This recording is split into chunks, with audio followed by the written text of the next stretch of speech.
What's going on, everyone? So, the Lakers played their second game of a back-to-back against the Portland Trailblazers. And it is a game on a usual circumstance. The Lakers should absolutely win, right? Like, you look at the back-to-backs that we have coming up and stuff, it's like, man, this was probably one of the better ones. Playing Sacramento, who's not a very good team, particularly defensively, and then you're playing a Portland Trailblazers team that you should be able to beat. And then the context kicks in, which is, oh, we don't have Luka. Oh, yeah, we don't have LeBron. And depending on kind of what the Lakers decide to do, it's very possible that they could even sit Reeves and maybe Rui, because both guys played 40 minutes last night. Both guys were incredible last night. It's going to be very interesting to see kind of how the Lakers kind of do the lineup. We're not going to have Gabe Vincent, right, because he was in a walking boot last night. I imagine he's not going to play. And Marcus Smart kind of tweaked his knee or something. You saw him on the bike and stuff, kind of trying to get that working and that moving and that mobility and blood flow and stuff like that. So we'll see what kind of happens to him. We're seeing the Lakers being very cautious with their players, which is understandable, right? You know, what's more important, winning 56 games or winning the NBA championship, right? Lakers believe that we have a squad. We have seen this team show that we have a squad that can win an NBA championship. If said it all off, there is a version of this team that can win an NBA championship. Just like there's a version of this team that misses the playoffs, that misses the play-in, that is a play-in, that is a first-round exit. There is, infinite potentials and possibilities of what this Lakers team can be. Last two games in particular, they've shown every bit of team that can get this done. And in multiple ways. That can beat you with Luka and Reeves. They can beat you with just Reeves. They can beat you with, an array of things. And once we get LeBron back, like I said, I believe this team without LeBron is a playoff team. I think at worst they're a 5 or 6 seed.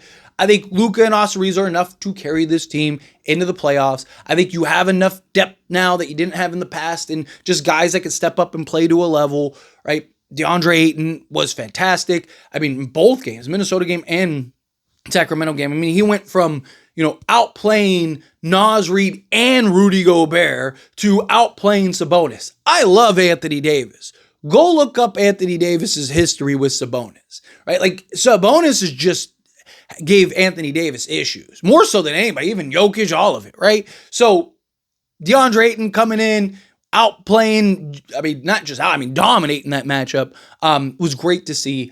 But I imagine Lakers are going to be on the cautious side. Now, at the time of recording this video, we don't have news of who's going to play and who's going to work. This video is pre-recorded. Many of you may already know. I did a video about it. I'm in the process of moving, so a lot of videos are going to be pre-recorded and stuff, just so I can, still move and stuff and provide the content, kind of give my breakdowns on the games. So it's very possible that Austin Reeves plays. It's very possible he doesn't. Regardless of what happens, next man up, right? If we don't have Austin Reeves, Luka, and LeBron, and potentially even Rui, say those 4 guys don't play, I can't really expect this team to win. Never say never. Again, this would be, if anything, this is really good for this team just to get reps and opportunity, right? This is good for guys like Jake LaRavia, guys like, Dalton Connect. Can Dalton Connect finally turn it on and figure it out? Because again, he's going to get a lot of minutes these next few games. So can he kind of find his footing? Can he kind of find his flow? He didn't really get much opportunity. He played minutes, but he didn't get much opportunity, much field goal attempt shots. He was kind of an afterthought for them last night, which is fine. It's understandable, right? We won the game. That's all I care about. But, we've seen Dalton Connect go and give you 30. And I've said, right, as bad as Dalton Connect has been basically since the trade, he's going to have a game, right? If he gets the minutes and opportunity, he'll have a game. He's a shooter. He's going to have a night where he just has that touch. And JJ Redick knows to feed the hot hand. We see it regularly, right? So if Dalton Connect was ever to have that, now would be the time. This would be a great game for Dalton Connect to just go have a 50 piece or something. Follow that. Can we get almost back-to-back 50 pieces? But no, in all seriousness, can Dalton Connect go and give us 18-20? That could be huge. Can Jake LaRavia go give us, 18-20? Right?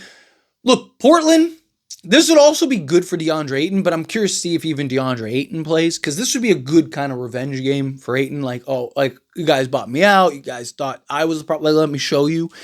Problem is, if Austin Reeves, Luka Doncic, and LeBron James don't play, he doesn't have the setup, right? So, to me, if I'm being honest, I would probably sit everybody. Right? Like, it would suck to lose a game to Portland that we could and should win and need to win. And, you want to establish early, particularly in the Western Conference, right? You don't want to get too far behind the 8 ball. And we have Minnesota and we have Memphis coming up next, and we're probably not going to have Luka for those games, which kind of sucks and hurts. But again, I'd rather prioritize. The only team that I'm really worried about tiebreaker-wise is Minnesota, right? So Minnesota's the one game that is kind of concerning. Like, if we lose that, at least we'll be 1-1. So we need to make sure we're winning those other games, because Memphis, even if they are healthy, I don't think they're going to be in that mix of a top seed potentially. I mean, again, I could be wrong. Portland, Sacramento, those teams I think are going to be more towards the bottom. Could they maybe squeeze into a play-in? Possibly, sure. But I don't think that we'll have to worry about tiebreakers with them.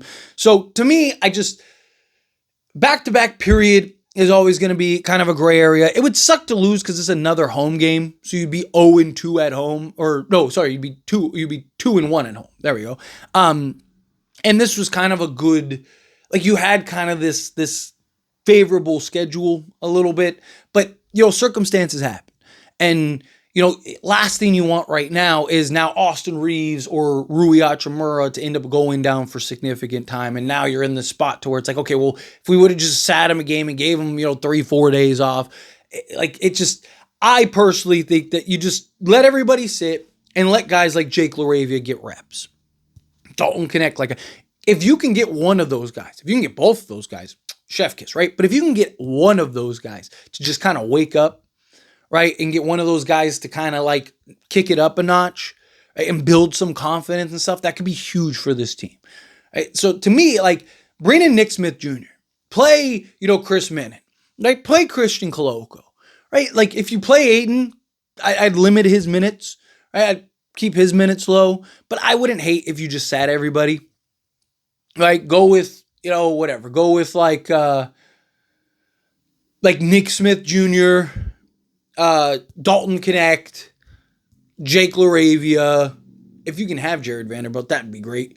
But or maybe maybe we'll do something like that. Maybe go Nick Smith, Chris Menon, right? Because he's defense, athleticism. Maybe give him somebody like that, or Brody. Go Brody too. But I kind of want to get a look at Chris Menon. You had small sample size last game, but go with those two, Christian Koloko, Jake LaRavia, and Dalton Connect. Just go, right? If you lose, you lose. At least try to be competitive, make it work, right? If you squeeze out that win because, whatever, Nick Smith Jr. drops 20 and Dalton Connect goes off, and then great, right? But to me, I just think let the back end guys kind of handle the business. Let the back end guys be the guys that kind of, elevate you. Right? Let them get the reps. If you lose, you lose. Right? It sucks. You never want to lose. But again, given the context, given the circumstances, Lakers are just being riddled with injuries, right? You don't want to risk, now you force Austin Reeves to play. You force Rui Hachimura to play. Both guys played 40 minutes last night. And now you're coming on a back-to-back. It's not like you got a couple days rest in between. Now you're on a back-to-back. Look, it's Austin. He's going to want to play, right? Rui's probably going to want to play. Right? These guys, if you leave it up to them, they're going to say, no, I want to play. Let's go. I'm good. I feel good. Let's do it. Right? But I think if you're the Lakers, I think you need to be at least more cautious. If you do play them, I would give them a hard minute restriction, right? If I was JJ, I'd be all right, fine. If you guys want to play, I'm only giving you guys, 20, 25 minutes. So pick your poison, right? Make it count type thing, right? Whether we were up or down, I don't care, right? You guys are playing whatever, 5 minutes a quarter or 7 minutes a quarter or whatever, right? Or I guess 6 minutes a quarter, right? So something like that. Right? You guys are playing very few minutes. We're not playing the 30, 40 plus minutes a game. I'd rather take the loss, right? Like, I think that that's the approach. I think that that's the right approach. Will they actually go that approach? That I don't know. But I just think it'll be hard to properly evaluate this team one way or another. Even if Austin Reeves lays a dud and Rui's not great and stuff like that, it's just kind of like, just played 40 minutes off back-to-back. Context is important, so regardless, I probably won't be too harsh on them. If they win, I'm going to be talking a lot of mess. If they win, I'll be like, let's go. See, that's what I'm talking about. But I just feel like this game in particular isn't really a fair game to really dive into one way or another. But like I said, the Laker fan in me, if we win this game, I'm going to be talking mess. Be like, see, look. And look, if we're being honest, Portland, I don't want to underestimate Portland. I do think that they have really good young talent. I think they're actually going to be half decent this year. So they're definitely capable of beating us, but I think the Lakers have at least a shot, right? Like if you were playing Cleveland or something, I think the Lakers have no shot. But like team like this, I think the Lakers have a shot. And again, stranger things have happened. We've seen, like I said, granted it was Austin Reeves, but we've seen Reeves and Jackson Hayes and a bunch of G League guys go into Boston and get the win. We've seen the Lakers pull off some wins that they had no business winning. So to think that there's no way that they could do that again, I think would be a little silly. But we'll see. Time will tell. Anyway, as always, this is a discussion. I pass a question to you. Let me know your thoughts and opinions down in the comments. That being said, if you haven't liked this video, hit that like button. Helps me out as we enjoy these types of videos, and I truly appreciate it. Not subscribe channel, hit that subscribe button, turn on the bell notifications. Appreciate y'all. See you in the next one. Thank you.